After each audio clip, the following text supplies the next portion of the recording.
balaların xətrinə dedin, mən yaman körətdin. Düz 20 il bundan əvvəlki bir hadisəni yadıma saldım.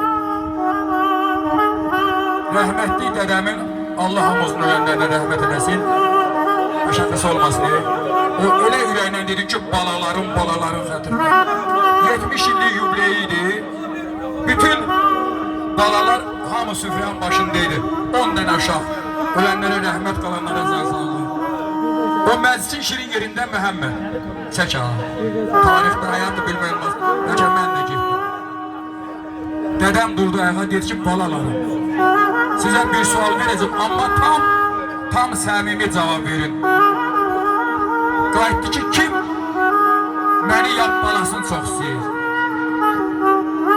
Hamı duruqdu qaldı. İndi hərə bir cavab verməyə oldu. Tam səmimi deyil baxın. Biri qayıtdı ki, balanın öz yeri var, dədənin öz yeri var. Bizdə bir niyaz var, hamınız tanıyırsınız. O Qarabala bazardaş deyil. Qayıtdı ki, ay dədə, mənim balalarımın üçü də sənə qurban olsun. Kişi qayıtdı ki, o erkək toğlunun birini atın başına aparsın. Dedim niyaz qazandım. Sonuncu növbət çatdı 10-cu uşağa, yəni mənə. Qayıtdı ki, sol beşik sən cavab ver. Dedim ay dədə, tam səmimi dedin, amma tam səmimi cavab verəcəm. Sənin bir bayatın var, həmişə dedin ki, əzinəm qalasın, ürəkdə od qalasın. Mən istərəm balamı, əhsən, balam da öz balasın. Mən, sən deyən bayata uyğun balamı çox istəyirəm. Səhv eləməmişəm ki, tam səmimi. İnsandan cavab bəzəm, onun əsli gələkdir. Ayran nə qədər qalsa da qaymaq tuta bilməyə.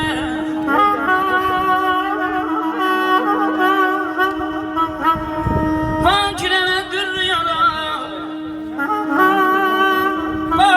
dürrüyana, tam sənsən sür. Deyiləm xalq sən səsənət yar yolandan bata bilməzəm.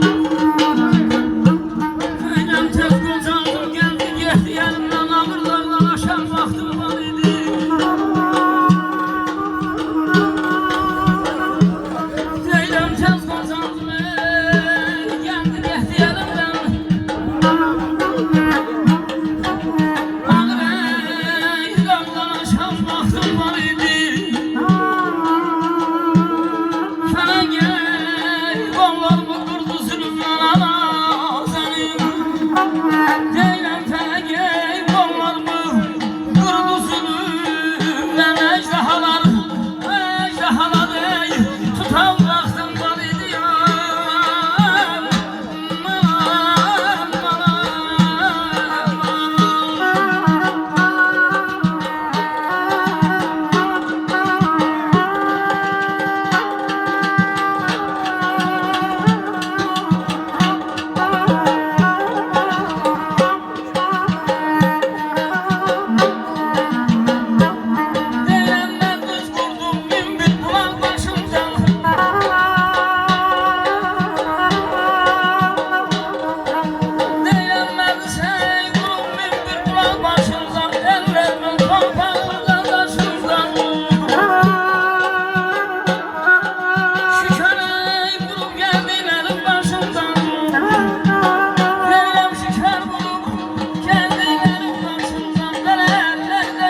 sen gözler kurban.